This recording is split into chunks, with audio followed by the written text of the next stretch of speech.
Government college Ramganj मंडी के YouTube channel पर आपका स्वागत है। आज हम सागरीय जल के कारण अपरदनात्मक स्थलाकृतियाँ जो बनती है उनके बारे में अध्ययन करेंगे। तो हमने कल 2 अपरदनात्मक स्थलाकृतियों का अध्ययन किया था। आज हम तीसरी अपरदनात्मक स्थलाकृति का अध्ययन करेंगे। तो अगली अपरदनात्मक स्थलाकृति है वो है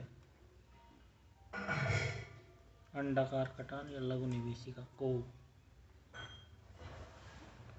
ये कोव इस तरह से बनती है। जब तट के समानांतर क्रम से कठोर तथा कोमल चट्टानों पर तो विस्तार होता है, जो तरंग का जल कठोर चट्टान की संधियों में प्रविष्ट होकर भीतर प्रविष्ट होता है। चूंकि इस कठोर शैल के पीछे कोमल शैल है, अतः प्रविष्ट जल कोमल शैल का भीतर ही भीतर अपर्दन करके उसे खोखला बनाता रहता है। इस तरह कोमल चट्टान वाले भाग में अंडाकार कटान तथा उससे निर्मित आकृति को लघु निवेशिका या लघु खाड़ी कहा जाता है।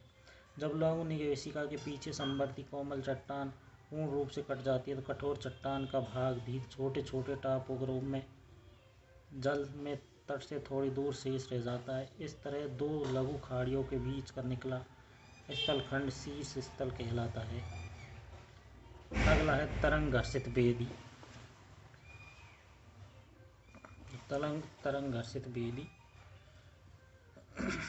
क्लिप के सागरीय तरंगें टकराकर उसके आधार पर दांत या खांच का निर्माण करती है। धीरे धीरे खांच के विस्तृत होने पर क्लिप का ऊपरी लटकता भाग टूटकर गिरने लगता है तथा क्लिप निरंतर पीछे हटता रहता है।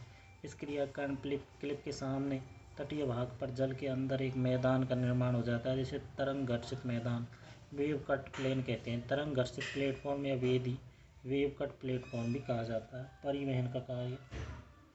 अब सागरीय तरंगें परिवहन के कार्य के कारण कौन कौन सी आकृतियों का निर्माण करती है, इसका अध्ययन हम करेंगे। सागरीय तरंगें तथा धाराएं अपरदित पदार्थों का परिवहन करती है, परंतु अन्य अपरदन के कारकों की तुलना में तरंगों द्वारा परिवहन कार्य अविचित्र रूप से संपन्न होता है। कभी मलबा का परिवहन स्थल या तट की ओर होता है तो कभी सागर की ओर।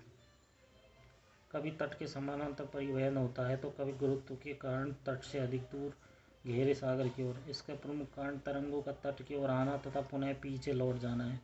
तरंगों का तट के साथ तिरछे रूप में टकराना और पुनः बेलांचली धारा के रूप में धारण करना है। तरंग द्वारा अपरदित पदार्थ में रेत, गोलाश्म, कंकड़ तथा चट्टानों के बड़े बड़े टुकड़े सम्मिलित होते हैं। वास्तव में सागरीय परिवहन 2 रूपों में संबंध होता है, तट की ओर तथा तट से दूर सागर की ओर। जब तरंग घर्षित प्लेटफॉर्म पर तटोन्मुख सर्प लहरों द्वारा अवसाद की आपूर्ति तथा सागरोन्मुख अर्ध प्रवाह द्वारा अवसादों की निष्काम मात्रा संतुलन हो जाता है तो साम्य अवस्था की परिच्छेदिका प्राप्त हो जाती है। निक्षेप जनित स्थलाकृतियाँ। सागरीय जल के निक्षेप से कौन कौन सी स्थलाकृतियाँ बनती है, इसका अध्ययन हम करेंगे। सागरीय तरंगों द्वारा अपरदित पदार्थों तट के सहारे या तट से दूर सुदूरवर्ती किनारों पर निक्षेप होता है।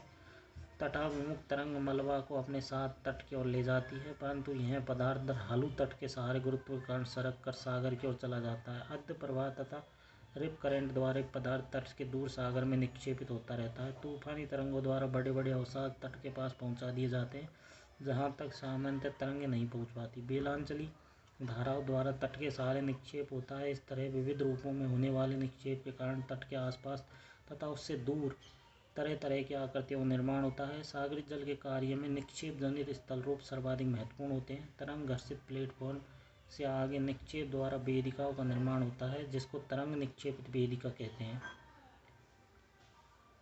अन्य निक्षेप स्थल रूपों में जैसे पुलीन, कसपुलीन, रोधिका, रोध, अपतट रोधिका, तटीय रोधिका, स्पिट हुक, लूप, संयोजक रोधिका, छल्लेदार रोधिका, टोम्बेलो, रोधिद्वीप, ज्वारीय प्रवेश द्वार, पंखयुक्त शीर्ष स्थल, समुद्रोन्मुखी तटीय प्रसार आदि। इसके अलावा मैंग्रोव, दलदल, सबका तथा डेल्टा को भी सागर तटीय भागों में निक्षेप जनित स्थल रूपों के अंतर्गत रखा जाता है। डेल्टा का निर्माण नदी द्वारा निक्षेप से होता है। अगली कक्षा में हम सागर तट के निक्षेप या सागरी जल के निक्षेप से जनित स्थलाकृतियों के बारे में अध्ययन करेंगे।